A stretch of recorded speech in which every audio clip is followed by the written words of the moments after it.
Praise the Lord. Welcome to About Missionaries channel. My name is Peter J. Saint Peter the Apostle, original name Simeon or Simon, died 64 CE, Common Era, Rome, Italy, the disciple of Jesus Christ, was recognized in the early Christian Church as the leader of the 12 disciples and by the Roman Catholic Church as the first of its unbroken succession of popes. Peter, a Jewish fisherman, was called to be a disciple of Jesus at the beginning of Jesus' ministry. He received from Jesus the name Cephas, from Aramaic Kappa, rock, hence Peter, from Petros, a Greek translation of Kappa. The sources of information concerning the life of Peter are limited to the New Testament, the four Gospels, Acts, the letters of Paul, and the two letters that bear the name of Peter. He probably was known originally by the Hebrew name Simeon or the Greek form of that name, Simon. The former appears only twice in the New Testament, the latter 49 times. At solemn moments, Gospel according to John 21:15, he was called Simon, son of John. The Gospel according to John prefers Simon, 17 times, or the compound, rarely found elsewhere, of Simon Peter. Though Paul has a distinct preference, 8 times out of 10, for the Greek transliteration Kephas, Latinized as Cephas, of the Aramaic name or title Kappa, meaning rock, the Gospels and Acts use the Greek translation Petros approximately 150 times. From the Synoptic Gospels, Gospel according to Matthew 8:14, and Paul, first letter of Paul to the Corinthians 9:5, there is indirect evidence that Peter was the son of John and was married. His family originally came from Bethsaida in Galilee, John 1:44, but during the period of Jesus' ministry, Peter lived in Capernaum, at the northwest end of the Sea of Galilee, where he and his brother St. Andrew were in partnership as fishermen with St. James and St. John, the sons of Zebedee, Gospel according to Luke 5:10. Much can be learned about Peter from the New Testament, either explicitly from the statements made by and about Peter or indirectly from his actions and reactions as revealed in several episodes in which he figures prominently. He was at times vacillating and unsure, as in his relations with the Church of Antioch when he at first ate with the Gentiles and later refused to do so, letter of Paul to the Galatians 2:11-14. He could also be resolute, Acts of the Apostles 4:10, 5-1-10. Occasionally he is depicted as rash and hasty, Luke 22:33, etc., or irritable and capable of great anger, John 18:10. Often he is pictured as gentle but firm and, as in his professions of love to Jesus, capable of great loyalty and love, John 21:15-17. The New Testament reports that Peter was unlearned in the sense that he was untrained in the Mosaic Law, Acts 4:13, and it is doubtful that he knew Greek. He learned slowly and erred time and time again, but later, when entrusted with responsibility, he demonstrated that he was mature and capable. The Gospels agree that Peter was called to be a disciple of Jesus at the beginning of his ministry, but when and where the event took place is recorded differently in the several Gospels. Luke 5:1-11 scarcely mentions James and John and omits Andrew while emphasizing the call of Peter. Matthew 4:18-22, and Mark, Gospel according to Mark 1:16-20, note the call of the 4 men and, with Luke, agree that the event took place at the Sea of Galilee. The Gospel according to John places the call in Judea, 1:28, and states that Andrew, who had been a follower of St. John the Baptist, 1:35, and had heard John indicate that Jesus was the Lamb of God, left John and introduced Peter to the Messiah, who at that time gave him the name, or title, Cephas, i.e., Peter, or rock. The Synoptic Gospels, Matthew, Mark, and Luke, are probably correct in recording that the call to Peter was extended in Galilee when Jesus first began his work in that area. The Gospel according to John is here, as elsewhere, perhaps more theologically than historically motivated. The author of John wishes to stress that Peter recognized Jesus' messiahship from the beginning and that Jesus had seen Simon as the rock from their first meeting. The Synoptic Gospels largely agree in the amount of emphasis each gives to the leadership of Peter among the 12 apostles, but there are differences also. For example, in one case Matthew and Luke note that Peter was the speaker in questioning Jesus about a parable, but Mark attributes these words to the group of disciples, Matthew 15:15, Luke 8:45, and Mark 7:17. With differing degrees of emphasis, the Synoptic Gospels agree that Peter served as spokesman, the outstanding member of the group, and enjoyed a certain precedence over the other disciples. Whenever the disciples are listed, Peter is invariably mentioned first, Matthew 10:2-4, Mark 3:16-19, Luke 6:14-16, Acts 1:13, compare only Galatians 2:9. Although it is not certain whether or not this priority is primarily due to reading back into the gospel narrative Peter's importance in the apostolic church, his forceful personality was surely a factor. Those not belonging to the immediate followers of Jesus also recognized the authority of Peter, such as when the collectors of the temple tax approached him for information, Matthew 17:24. Again, with characteristic quickness, he sought clarification from Jesus on behalf of the disciples concerning the meaning of a parable, Matthew 15:15. Or a saying, Matthew 18:21.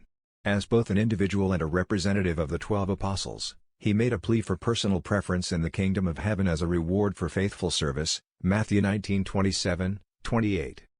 On several occasions, Peter alone is mentioned by name and others are indicated as merely accompanying him, Mark 1:36, Luke 8:45.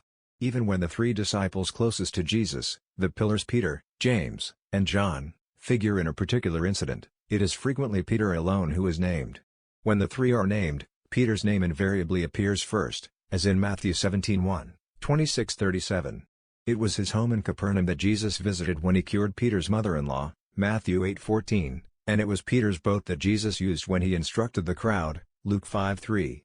It was Peter who possessed the remarkable insight and displayed his depth of faith in the confession of Christ as the Son of God, Matthew 16:15-18, Mark 8:29, Luke 9:20, and it was Peter who rebuked, and in turn, was rebuked by, Jesus when the Master prophesied that he would suffer and die, Mark 8:32, 33.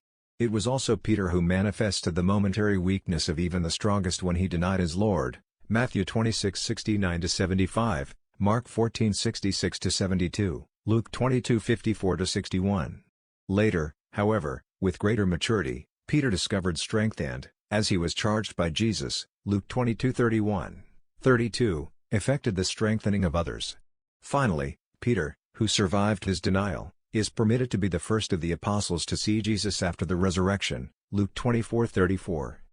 In John's Gospel, the prominence of Peter is challenged in the person of St. John the Apostle. Out of the many incidents in which Peter figures prominently in the Gospels, 3 should be separately considered, for each is important, contains problems of interpretation, and is controversial. In Mark 8:29, and Luke 9:20, to a question of Jesus concerning his essential identity, about which he pressed the disciples for an opinion, Peter answered for them all that Jesus is the Messiah or God's Messiah. In adjuring them to be silent, Jesus rejected the response as perhaps too partial, too political.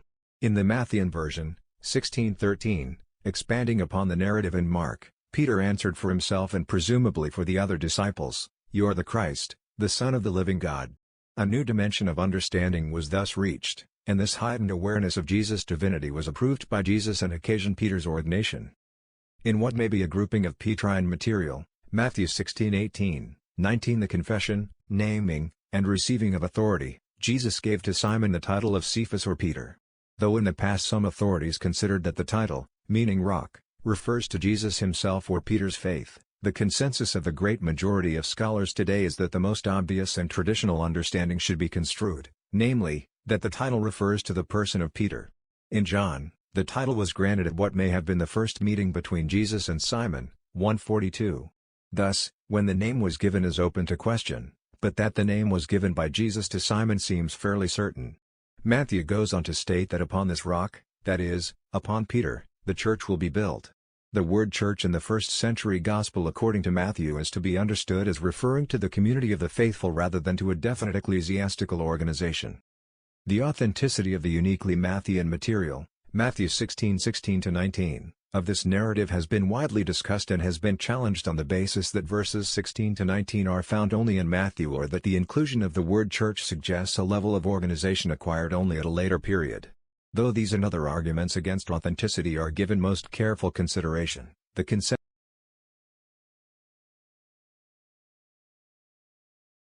if Peter's confession demonstrates his faith and insight, his denial that he knew Jesus demonstrates a weakness of will, even if momentary, the capability of inaction, and a tendency toward vacillation, but not a loss of faith. Before the denial, out of his deep love for Jesus and his overestimation of his capabilities, he had sought to overrule Jesus' prophecy of his denial and declared that, even if the other disciples deserted Jesus, he would suffer death rather than disown his Lord, Matthew 26:33-35, Mark 14:29-31, Luke 22:31-34, John 13:37-38. As the drama unfolded, Peter fled when Jesus was arrested but did find his way to the palace of the high priest where Jesus had been taken.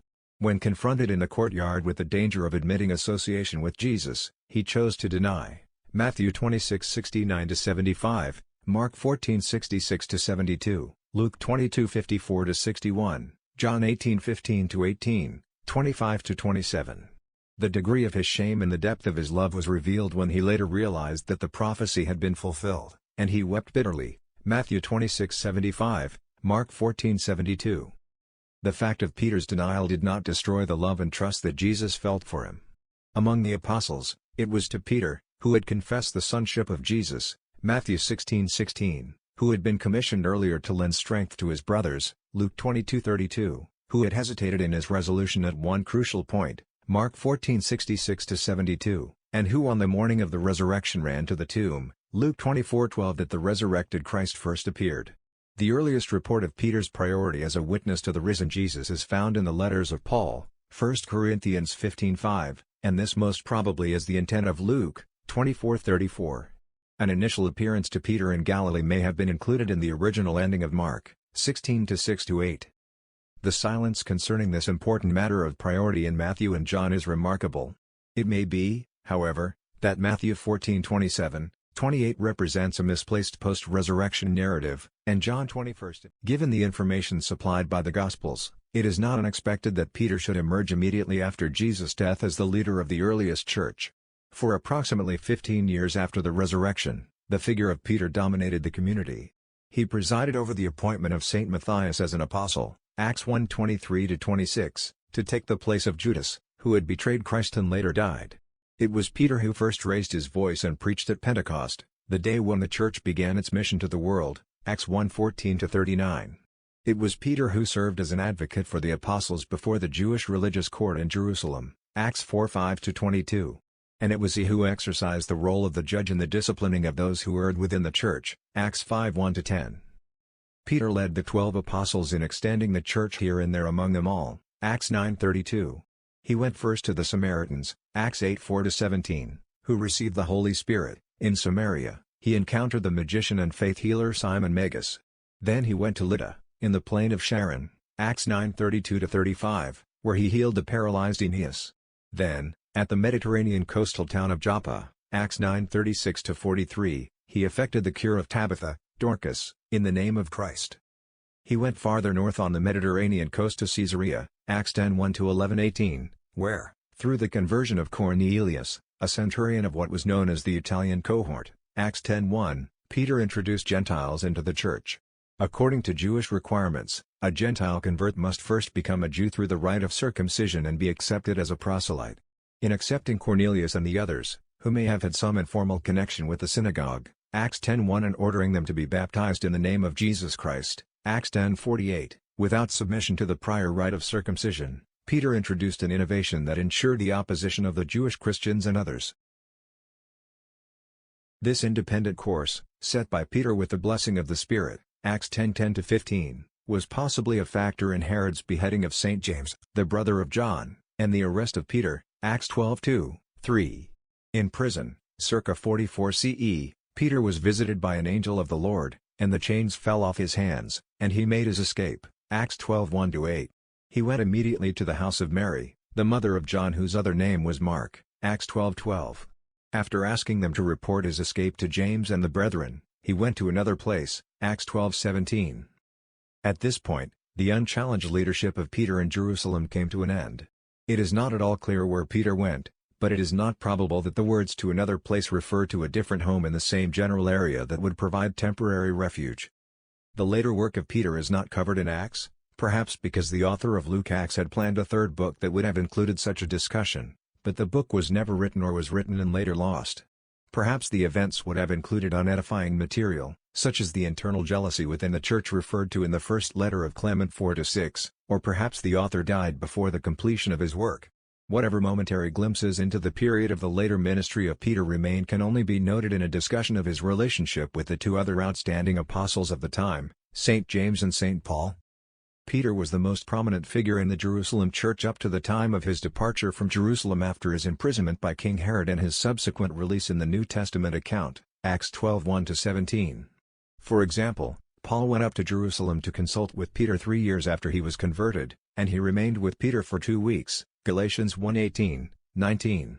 When Peter left Jerusalem, however, it appears clear to many New Testament scholars, although unconvincing to others, that he assumed a missionary role while the actual leadership of the church devolved upon James, the brother of the Lord. This sequence of authority is suggested by Peter's obedience to the wishes of certain persons who came from James and hence his ceasing to eat with Gentile Christians at Antioch, Galatians 2:11-14, by a final summing up of decisions made in the so-called Apostolic Council of Jerusalem, Acts 15:7, by James, and later, when Peter made his departure from the home of the mother of John whose other name was Mark, by the word of explanation or report of his whereabouts left primarily for James, Acts 12:17. Paul first met with Peter at Jerusalem 3 years after his conversion. In the record of this meeting, the name of Cephas, Peter, precedes that of James, although Galatians notes that in another meeting 14 years later the name of James precedes that of Cephas, Galatians 2:9. Paul also emphasizes an incident involving himself and Peter at Antioch. Paul had achieved some success in the difficult matter of welding the Jewish and Gentile Christians of Antioch into one congregation. The Jewish Christians saw the sharing of food with Gentiles as quite alien to their tradition. In the absence of Paul, Peter, perhaps in his capacity as a missionary, visited Antioch and ate with the united group. Later, certain persons came from James and opposed the united congregation's custom of eating together. In apparent deference to James, Peter drew back and began to hold aloof, and the Jewish Christians did likewise. The unity of the group had been destroyed. When Paul returned, he upbraided Peter for what he may have considered Peter's vacillation or perhaps even purposeful disruption, Galatians 2:11-14. This incident may have occasioned the Jerusalem Council, 49 or 50 CE, in which it was settled that hereafter Paul should be entrusted with the gospel to the uncircumcised, Galatians 2:7, and Peter for the mission to the circumcised, Galatians 2:8. In passing, Paul refers to a party of Cephas, Peter, in 1 Corinthians 1:12 that suggests that a group in the church of Corinth was especially devoted to Peter, leading some to assume a residence. The problems surrounding the residence, martyrdom, and burial of Peter are among the most complicated of all those encountered in the study of the New Testament in the early church. The absence of any reference in Acts or Romans to a residence of Peter in Rome gives pause but is not conclusive. If Peter did write 1 Peter, the mention of Babylon in 5:13 is fairly reliable evidence that Peter resided at some time in the capital city. If Peter was not the author of the first epistle that bears his name, the presence of this cryptic reference witnesses at least to a tradition of the late 1st or early 2nd century. Babylon is a cryptic term indicating Rome, and it is the understanding utilized in Revelation 14:8, 16:19, 17:5, 6 and in the works of various Jewish seers. It may be said that by the end of the 1st century there existed a tradition that Peter had lived in Rome. Further early evidence for the tradition is found in the letter to the Romans by St. Ignatius, the early 2nd century bishop of Antioch. Probably, the tradition of a 25-year episcopate of Peter in Rome is not earlier than the beginning or the middle of the 3rd century. The claims that the Church of Rome was founded by Peter or that he served as its first bishop are in dispute and rest on evidence that is not earlier than the middle or late 2nd century. Words of John 21:18-19 refer to the death of Peter and are cast into the literary form of prophecy. The author of this chapter is aware of a tradition concerning the martyrdom of Peter when the apostle was an old man. And there is a possible reference here to crucifixion as the manner of his death. But as to when or where the death took place, there is not so much as a hint. The strongest evidence to support the thesis that Peter was martyred in Rome is to be found in the letter to the Corinthians, circa 96 CE, 5-1-6-4, of St. Clement of Rome. These sources, plus the suggestions and implications of later works, combine to lead many scholars to accept Rome as the location of the martyrdom in the reign of Nero at the time. As part of the general question of Peter's residence and martyrdom in Rome, debated since the appearance of the Defensor Passus of Marsilius of Padua, circa 1275 circa 1342, the particular question of where Peter was buried has been argued. There is not the slightest hint at a solution in the New Testament. The earliest evidence, circa 200 CE, is found in a fragment of the work by St. Gaius, or Caius, witnessing to a tradition at least a generation earlier, circa 165 CE, that the trophy, i.e., train, or monument, of Peter was located at the Vatican. Though difficult to interpret, the use of the word trophy indicates that in this period the Vatican area was associated with either the tomb of the apostle or simply a monument erected in the area of Peter's victory, i.e., his martyrdom. Some scholars find support for a tradition that the apostle has buried ad catacombs, at the catacombs of San Sebastiano, on the Via Appia in an inscription of Saint Damasus I, Pope, 366–384, composed in such ambiguous terms that it was certain to foster such misinterpretations as are found in the letter of Saint Gregory the Great to the Empress Constantina and the notice of Pope Saint Cornelius in the Liber Pontificalis. Apart from the aforementioned, later literary tradition is unanimous in indicating Vatican Hill as the place of burial. See Parastephanon 12, of Prudentius, various notices in the Liber Pontificalis, and the Salzburg Itinerary. Liturgical sources such as the Depositio Martyrum and the Martyrologium Hieronymianum, though interesting, add nothing to the literary evidence. Excavations were begun in the late 19th century to substantiate the theory that the burial of Peter and Paul was ad catacombs. After a half-century of investigation, it now seems reasonable to concede that a cult of the apostles existed there about 260 CE, though Christian influence may have been exerted as early as 200 CE. None of the In the early 4th century the Emperor Constantine, died 337 CE, with considerable difficulty erected a basilica on the Vatican Hill. The difficulty of the task, combined with the comparative ease with which this great church might have been built on level ground only a slight distance to the south, may support the contention that the emperor was convinced that the relics of Peter rested beneath the small edicula, shrine for a small statue, over which he had erected the basilica.